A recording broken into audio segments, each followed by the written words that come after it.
মধ্যপ্রাচ্যের দুই প্রধান সামরিক শক্তির এই সংঘাত যখন পূর্ণাঙ্গ যুদ্ধের রূপ নিচ্ছে, তখন এর প্রভাব পড়তে শুরু করেছে আন্তর্জাতিক আর্থিক খাত ও বিমান পরিবহন শিল্পে।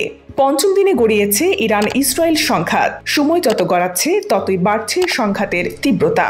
এই ক্রমবর্ধমান উত্তেজনায় আশঙ্কা দেখা দিয়েছে বিশ্বের অন্যতম প্রধান তেল ও গ্যাস উৎপাদনকারী এই অঞ্চলে যুদ্ধ ছড়িয়ে পড়তে পারে। ইসরায়েলের আকস্মিক হামলায় গত শুক্রবার ইরানে বড় ধরনের ধাক্কা লাগে শেয়ার বাজারে, যদিও পরে তা কিছুটা স্থিতিশীল হয়। তবে যুদ্ধ যত তীব্র হচ্ছে ততই বাড়ছে বিশ্ববাজারের অস্থিরতা। তেলের দাম বাড়লে উৎপাদন খরচও বেড়ে যায়।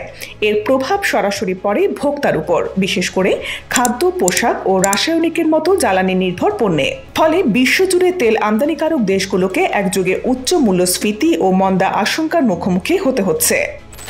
বিশেষজ্ঞরা সতর্ক করেছেন, ইরান ইসরায়েল সংঘাত যদি দীর্ঘস্থায়ী হয় তাহলে বৈশ্বিক মূল্যস্ফীতি আরও তীব্র হবে এবং কেন্দ্রীয় ব্যাংকগুলোর মুদ্রানীতি বাস্তবায়নে সীমাবদ্ধতা দেখা দেবে।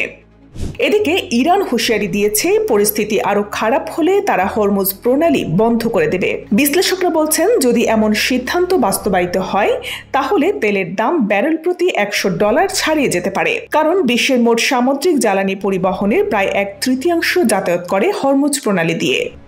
এই প্রণালী বন্ধ করলে বিশ্ব বাজারে যে অস্থিরতা তৈরি হবে তা বলার অপেক্ষা রাখে না। তবে ইরানও এতে ব্যাপক ক্ষতিগ্রস্ত হবে এমনটাই বলছেন বিশ্লেষকেরা।